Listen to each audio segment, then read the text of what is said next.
So in order to visualize Newton's third law, I want you to consider the following situation. So imagine you're standing on a table on the earth. So it looks like this.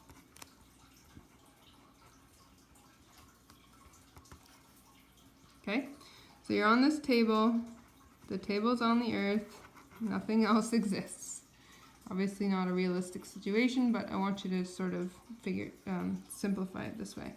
So I want you to draw an interaction diagram between the two systems. The two systems are you and the earth. So you, earth.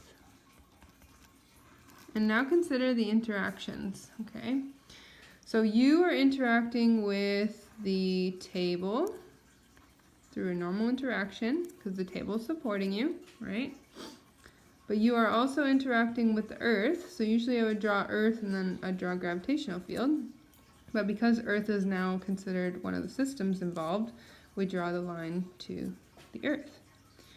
The earth, therefore, experiences that gravitational force from you because we know that gravity interacts between two objects.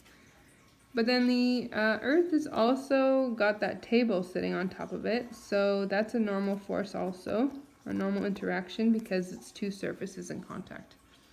Okay? So from this, we're going to draw our force diagram for us. Okay, this is pretty familiar, I think. Fn, Fg, balanced, equal. Okay. And then now we're asked to figure out the force diagram for the earth. Well, that's kind of weird. So the earth, so you're on top of the earth, which means the gravitational force is experienced upwards for the earth in this moment.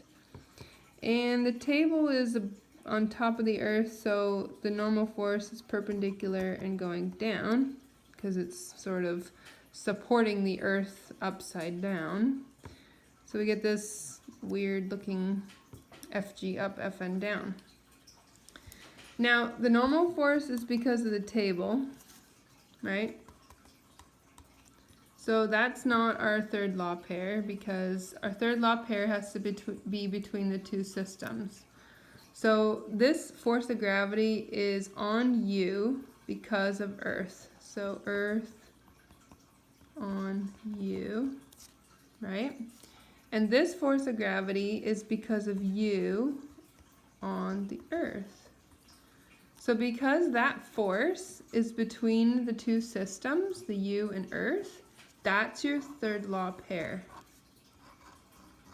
These are equal and opposite direction. So if we're to do any problem solving with this, you would just use Fg equal but opposite direction. Okay, so that's the third law pair. That's the difference. So historically, people would think, okay, well, Fg is the action force and Fn is the reaction. So the problem being here is that in order to keep my object from going through the table, I have to apply a normal force. Well, that is true, but that is not the Newton's third law. That's not the action-reaction that we're talking about here. Newton's third law is that all forces come in pairs and that each system experiences that force in equal but opposite directions. I know this is quite challenging to sort of get your head around, but let's just solve some problems now and hopefully it will clear things up for you.